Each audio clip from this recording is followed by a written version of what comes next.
ముఖ్యంగా మీరు రాసిన పదాలు కూడా చాలా సరళంగా ఉండడం, ప్రేక్షకులకి ముఖ్యంగా పవన్ కళ్యాణ్ ఫ్యాన్స్‌కి బాగా కనెక్ట్ అవ్వడం కూడా అది కూడా ఫ్యాన్స్ ట్విట్టర్లో నాకు చాలా మెసేజెస్ చేశారు.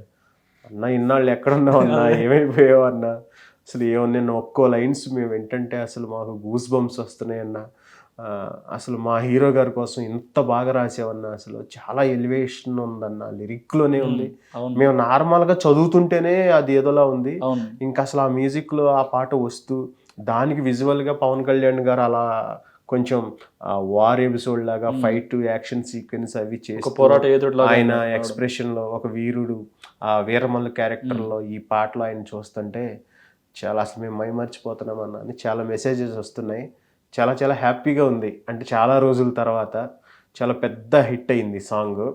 ఎందుకంటే ఒక రచయితకి పాట జనాల్లోకి వెళ్ళి జనాలు ప్రశంసలు పొంది వాళ్ళ నుంచి అంటే పాట బాగుంది అనటం వేరు, అన్న చాలా బాగా రాశారన్నా అని లిరిక్స్ని మెన్షన్ చేసి మెచ్చుకుంటున్నారు.